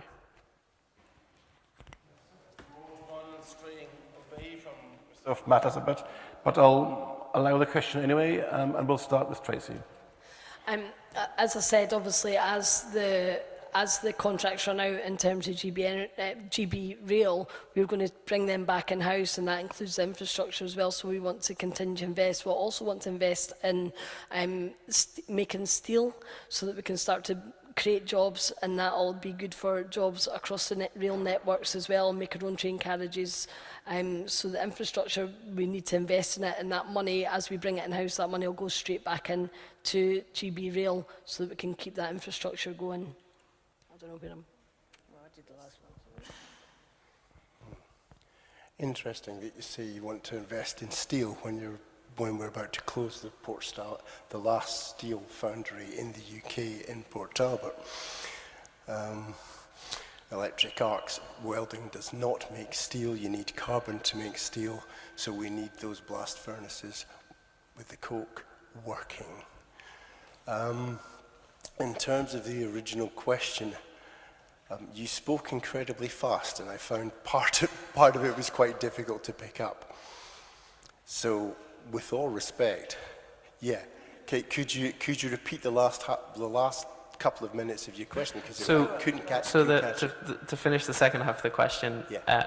How would you deliver improved rail and transport infrastructure, including, as an example, in our own city, the Edinburgh South Suburban Railway? I like Edinburgh's rail structure. I don't want to see more trams because I don't think the city can afford it. For you, that's about as honest as I can be on that. In terms of nationally, yeah, that needs to be done, but we need to do important things like connecting Carlisle to the end of the Waverley line, so that the line actually runs all the way through to England, as it doesn't at present. We need to double our rail lines. There's too many single track railways. We need to get double tracks so that we can increase the number of trains on the tracks. Because the more trains on the tracks, the more passengers they can carry, the more freight they can carry, and the better it is for everybody. Thank you. I think you started your question about how we were going to achieve the very ambitious targets that have been set. What concerns me about some of these very ambitious targets, particularly this reduction in car miles, is that in Edinburgh we're actually making people who need to take a journey drive further. Edinburgh North and Leith, I've lived here, there'll be a lot of people who have a car and they won't use it very often. But when they do have their journeys that they need to do, if you keep blocking roads off, making them one way, putting diversions in, then actually you increase the mileage you have to travel to do that shorter journey. So your reduction in how many journeys people need to be doing, you make it really, really hard for yourself. You talked about the South Suburban Rail line. That's about working with Network Rail and making that commitment. And there's choices and infrastructure choices. It's all about prioritisation of spend. We can't do everything. And what we do, we've got to be really, really careful about the reports that we've got. I'm a fan of saying, can we put passenger services on the South Suburban Rail line, because it's an existing piece of infrastructure. This is a timetabling and a mechanics thing, rather than building heavy new infrastructure along with all the materials that you need to put in there, plus the cost of it, because the cost is very significant, as we've seen with both bits of the tram route so far. Thank you.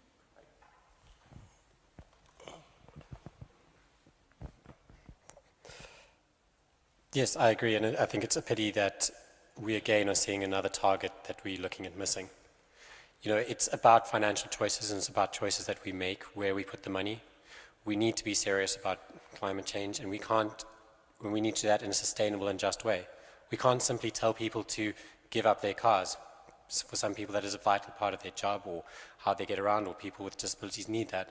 So it is about how do we invest into our rail. Well, it's about the choice to invest in a green future, to invest in railway, to electrify our lines, to open new lines, and we need to be meeting these targets and setting reasonable targets. So it is about the choices that we make and putting climate seriously on our priority list. Thank you. Yes, the targets weren't reached, unfortunately. The Scottish Government had to admit that, but I think it was 53% was the target for a reduction in emissions between 2009 and 2022, and we reached 50%. I think we're broadly in line with the rest of the UK. That said, we are on track to reach the net zero by 2045, and we've had assurances from ministers over that. You know what? I would love to see more of the Barnett consequentials coming down to us or up to us from transport. I mean, look at the billions and billions wasted on the cancelled HS2 project. Some of that would be very helpful in trying to create the sort of public transport choices we'd all like to see. Again, public ownership, I think, is really important. We don't want the money going into the hands of shareholders. We want that money being invested back into infrastructure and making it possible for the... we've seen rail lines open just recently, miles of rail lines opened by the Scottish Government. So we want to see a lot more of that. And again, active travel. We need to make roads more attractive. I mean, you know, we can all see the state of Edinburgh's roads at the moment. It's not just about cars, it's about bikes. Bikes need to be able to travel on these things, on these roads as well. Having travelled myself on my bike not that long ago, I was quite shocked by the state of the potholes on the roads. It's not just about drivers, it's also about cyclists, and making our roads and pavements much more appealing to those who want to walk or jog places. So we've got the last half hour or so in front of us. Not sure we've scored any goals yet. There's a couple of areas we haven't explored yet. Amongst them, trade and industry, media and culture, and health and medicines. So I'll take questions on those three, starting with media and culture. Anybody who likes to ask a question about media and culture? Broadcasting? Nobody? Oh, here's one.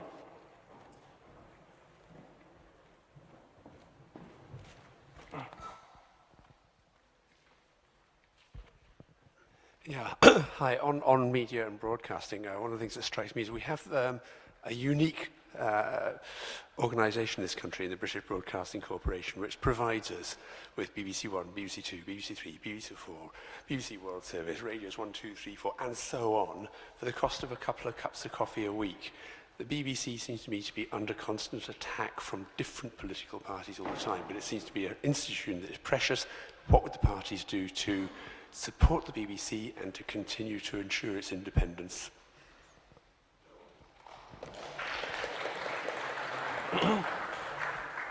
Well, I mean, the BBC, as you say, is a much-loved institution. There are times when it's quite difficult for a politician to love the BBC because it sits there playing its balance.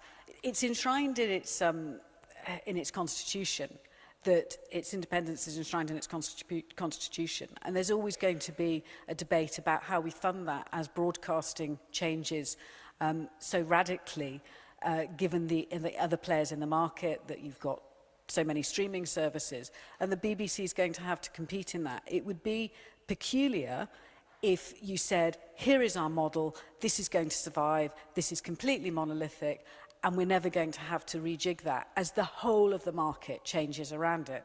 So there's a necessary, it's a necessity as the market changes, you've got to renegotiate and go back and revisit that constitution. I know that people will say that this is an attack, because whenever you go to any organisation and say, we're going to have to maybe change the terms of engagement, and we're going to have to look at how you make money, they will feel, people working in that organisation will feel that this is an attack on them.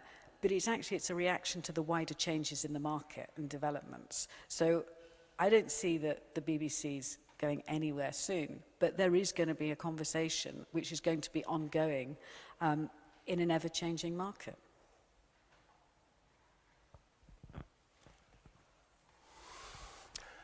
I'm quite hesitant how to answer this one, actually, because Nigel has recently gone after the BBC, and with fairly good reason.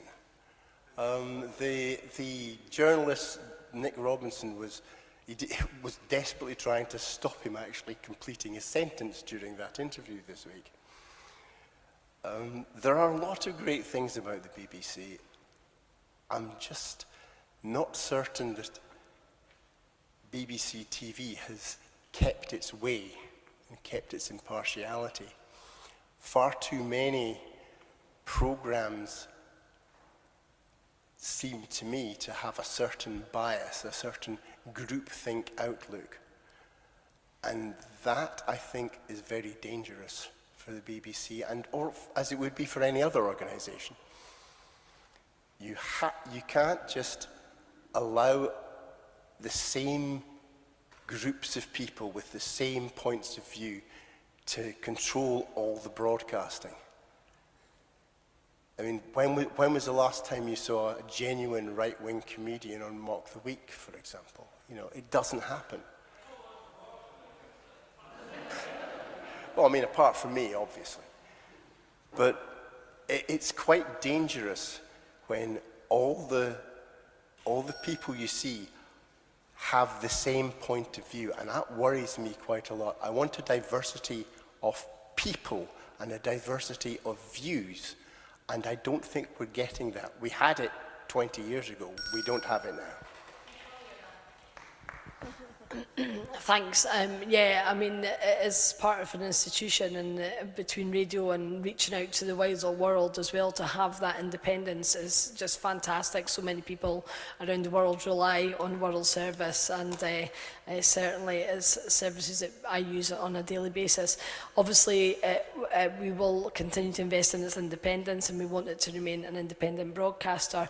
I think there's another opportunity there within, as part of the arts, that those jobs are coming into our community, and I think we could do more to be supporting young people in broadcasting and in pipelines of jobs across our FE colleges and schools. There's a great opportunity. We live in a cultural centre of the world, and there's a huge industry there that we could be tapping more into, because it's something that young people are really enthused about, from camera work to travelling abroad and all the opportunities that the industry brings.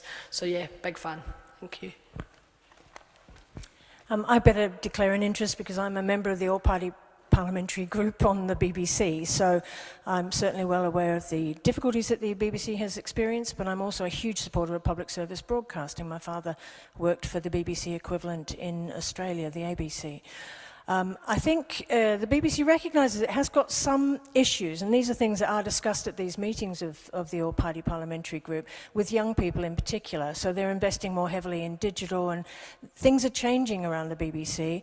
I think that's right. It has to move with the times. I have felt dismayed to hear in the Parliament certain parliamentarians just attacking the BBC constantly. I just find that completely unacceptable. It is a public service broadcaster. It needs to remain independent. And I think there are a lot of people very concerned about political interference at the upper echelons of the BBC, and that has to stop.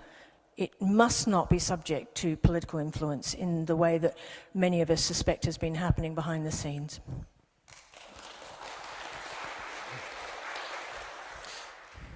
I agree with most of people up here that we have to support the BBC and we have to support its independence. You know, it is a link that is vital for millions of people across this country, that reaches out and connects us. People that are lonely or away or on far out regions of Scotland rely on the BBC for their news. They rely on their connection into the rest of Scotland and the rest of the UK. Further than that, I believe that BBC is one of our strongest cultural exports. It pushes journalistic values across the world, and it supports values such as democracy and justice and the rule of law across the world. I'm a little bit less worried about some of the diversity complaints, seeing how much coverage reform actually gets on BBC. But yes, it is a hugely important service. We need to support it, and we need to be absolutely firm in its independence.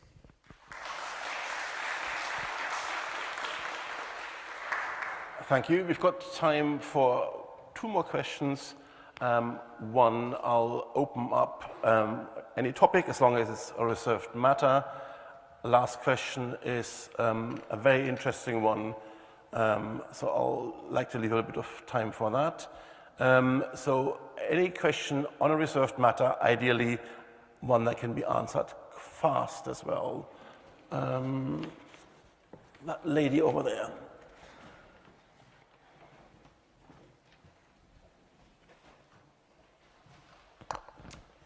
Thank you. This was touched on earlier, but I'd be curious to hear from the entire panel on it. A number of changes were introduced this year to immigration rules, specifically relating to the minimum income requirement for skilled workers and those on family visas. The changes are ongoing, but the minimum income is due to increase to over £38,000 in 2025. Would you, if elected, be committed to changing or reversing those policies? Well, you heard me before. I think it's appalling. We have been dealing with several constituents who've been very much affected by this. I don't understand. I mean, many countries don't have this. I don't understand why the UK government is brought in, except for its frankly repugnant approaches on immigration. I really find it deeply upsetting, the thought that people cannot fall in love with someone from another country and they won't be able to bring them into this country unless they earn a certain amount of money. I just don't, my own daughter's in Australia at the moment. What if she falls in love with someone from Australia who doesn't have the right to reside here? I feel like I should warn her, although that would probably make her do exactly what I've told her not to do. Anyway, but it just is completely unacceptable to me. It's unacceptable to my party, and we will continue to fight against it wherever and however we can.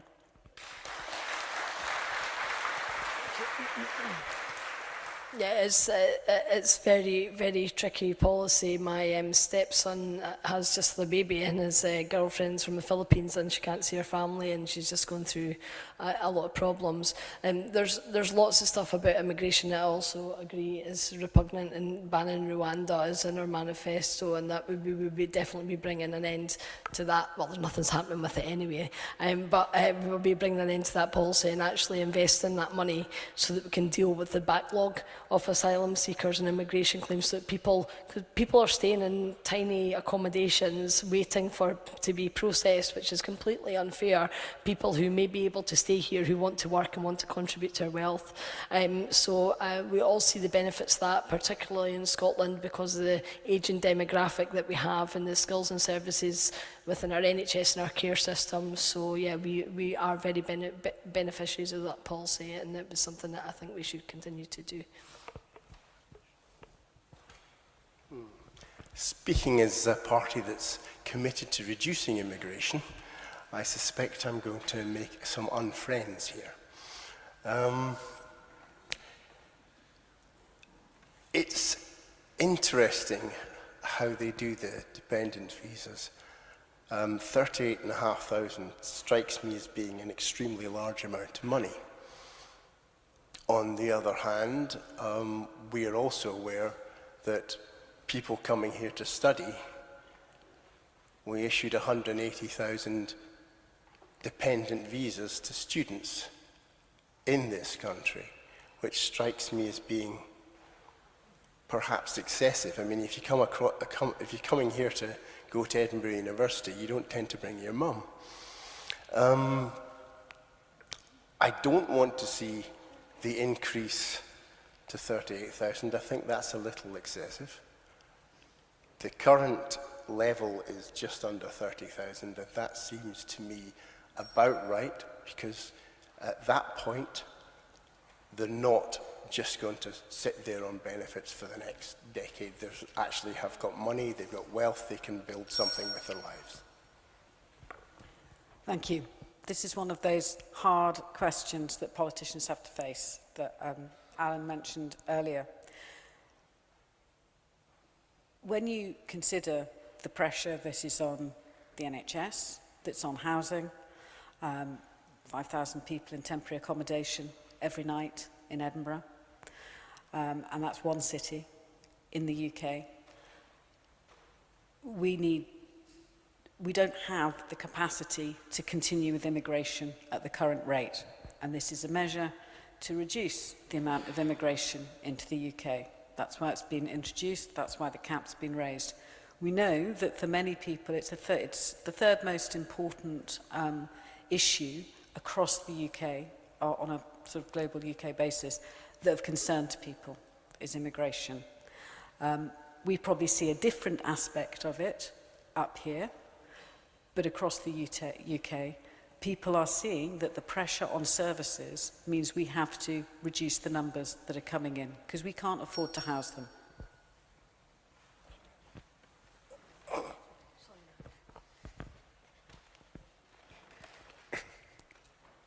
I think it actually is an easy choice when it comes back to, do we want to separate people from their spouses and their children? I don't think that's a country that we want to live in, where we believe that, oh, we can just separate families. We're about family values and keeping communities together, not separating and splitting them apart. So we wouldn't set an arbitrary level of finance contribution. We'd move to a more flexible merit-based system that would work across the different sectors and the economy to face where the needs are. Because in Scotland, we do actually need immigration. We have a different picture up here in Scotland. We need to recognize that, and we need to take action to put that in. And the very people that we need are people to help in the NHS, to help in care, to help those services that are under such pressure. And the financial limits that are putting in place are excluding those very people from coming to this country.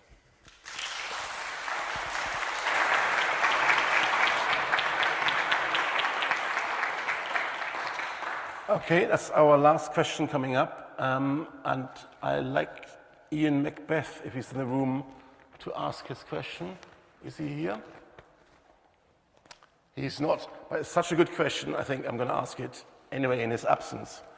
He asks, of all the candidates, if you could replace one policy from your own party's manifesto with a policy from another party's manifesto, which one would you choose? Starting with Alan.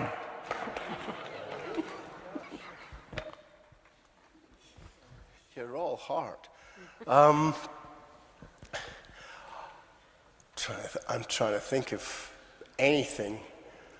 I can't think of anything in the SNP manifesto I agree with, let alone would change. I wouldn't change anything the Greens for anything the Greens have. Not Labour either. I'm not even sure I'd change for the Tories. I honestly quite like our policies. What do I want to change? No, I mean seriously, what do you want to change? I can't honestly think of one. I think we're happy. Tracy. Well, we're already committed to it, but I think that it's not written into this manifesto, but it would be the 2-child cap, but we will do it as soon as we possibly can.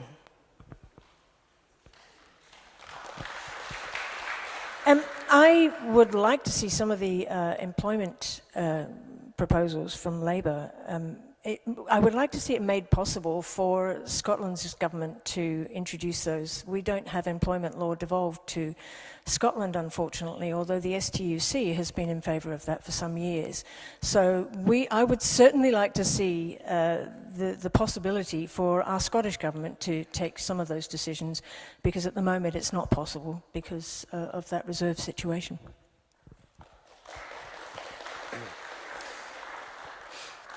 I think one of the things that I would like to see from some of the other manifestos is being able to immediately bring down our income tax. Unfortunately, the current system that we're in now doesn't allow that, and that is because of the failures of the Conservative government in Westminster to this point. So I would love to see us immediately cut income taxes, but we do have plans to address that down the line. But I want to do everything we can to help households and to help people that are struggling to get by.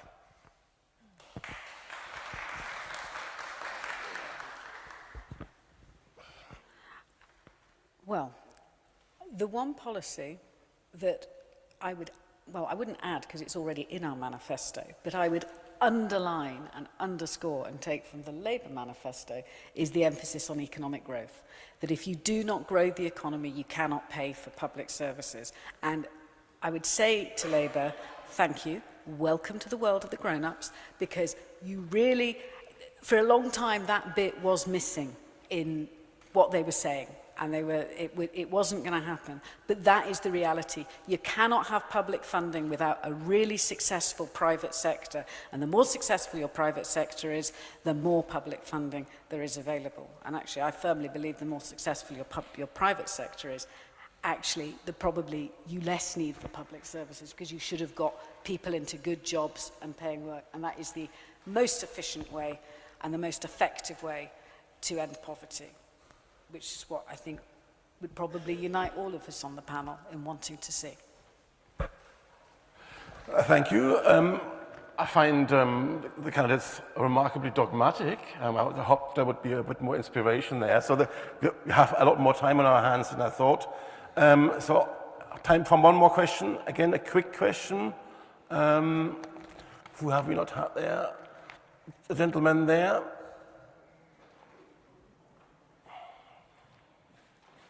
Putting this clock. Thank you very much. The government has rolled back. Okay. Apologies for the delay. Technical support available. Thank you. The government has rolled back on making landlords insulate renters' homes when insulation keeps people's homes warm and people's bills down. Renters are most likely to struggle with fuel poverty. What will your party do to help renters and people who want their homes insulated across the UK? Start with you. Thank you. One thing I would say about rents and renters from the experience of the Scottish Parliament, and I appreciate the bills going through the UK Parliament before, is you have to be very, very careful about how you interfere with the rental market, because the unintended consequences of, under the guise of improving tenants' rights, has increased homelessness and has added to the homelessness problems in Scotland. It has increased rents, and rents in Scotland have increased faster than at any other part of the UK, and in Edinburgh they've increased fastest. It is the most expensive place to rent, and that is as a result of policies and interference with that market. So what I would say to landlords is, there are programs out there about improving rent, getting grant funding for accommodation, and that's what we have to look at to ensure that that is available to landlords, and renters can request that of landlords. But this is a market I would be so careful of, because I have watched people become homeless, and I have seen an increase in homelessness, and I have seen those rents go up, which just makes it more and more unaffordable for people in Edinburgh because of interference in that market. No, it's not because of right to buy, because we haven't had right to...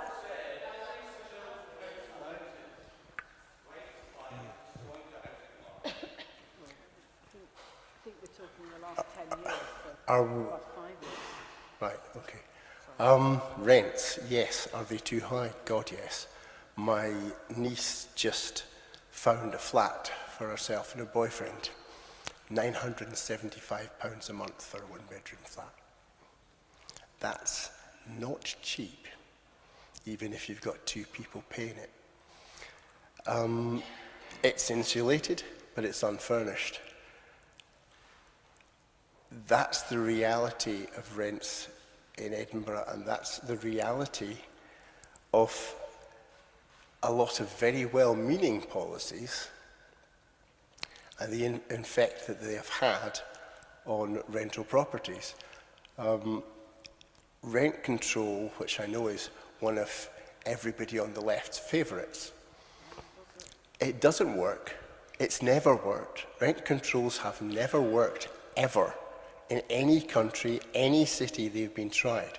What they do is over 10 to 15, 20 years, they remove properties from the rental market, which makes other rents be more, or you end up with scumbag landlords who do the absolute bare minimum and expect people to live in a bed on a panelled off room and pay for the privilege.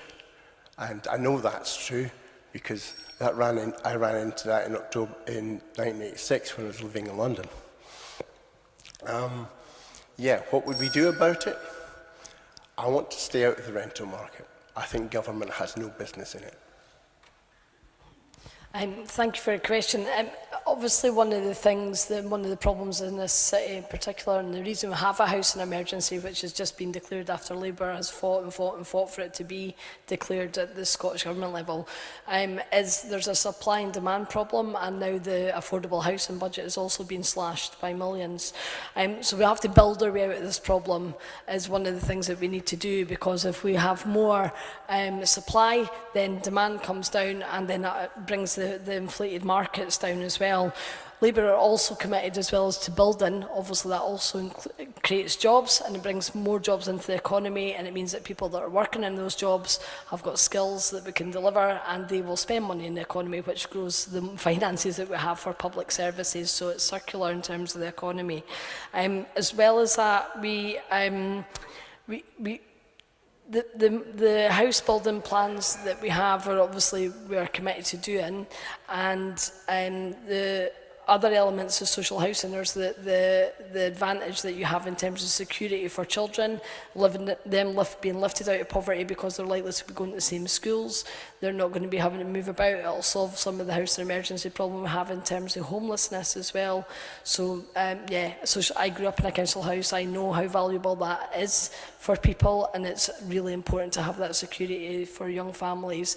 We'll also extend the right to buy, not the right to buy, the right to have a mortgage for first-time buyers, so that they can use that as well.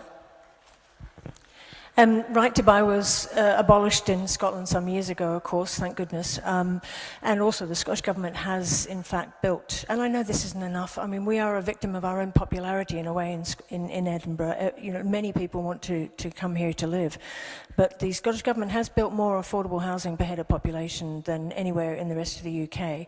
I'm not sure whether Labour is going to abolish right to buy throughout the rest of the UK, but I think that would be a really important step in trying to solve the housing crisis that we've seen.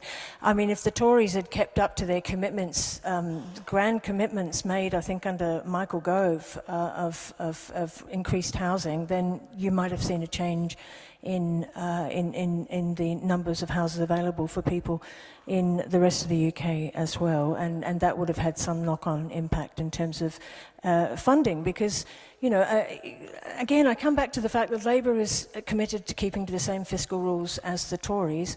So does that mean that when you are able somehow to find the money to build the houses that you're saying that you're going to build, Tracy, does that then mean that we're going to have some of the fiscal tightness removed from us, the austerity that we're currently having to suffer through the results of the Tory government, and the squeeze on Scottish Government finances as a result of that?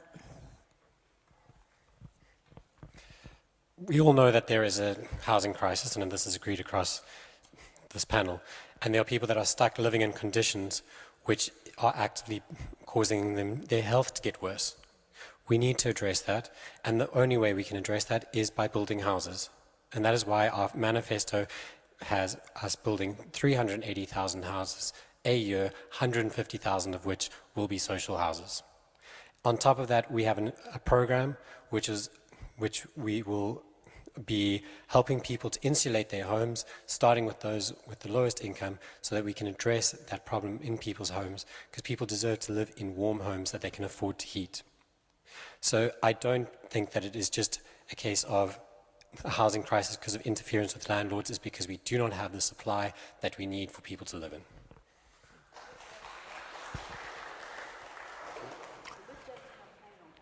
Thank you very much. That brings us to an end. I'd like to thank the candidates for putting themselves forward, including the candidates who weren't on the panel. I think you all deserve a round of non-political applause for just being here.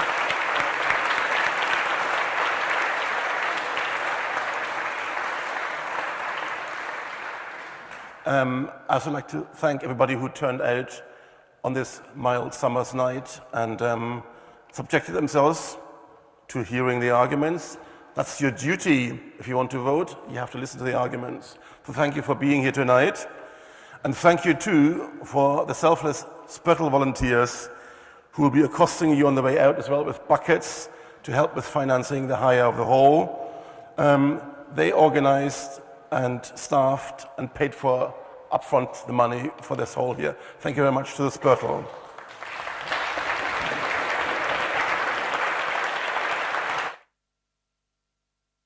That concludes the group round, and now it's on to the knockout phase. And thank you.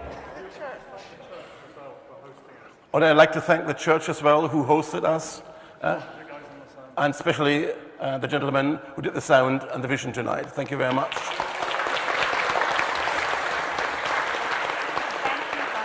Thank you.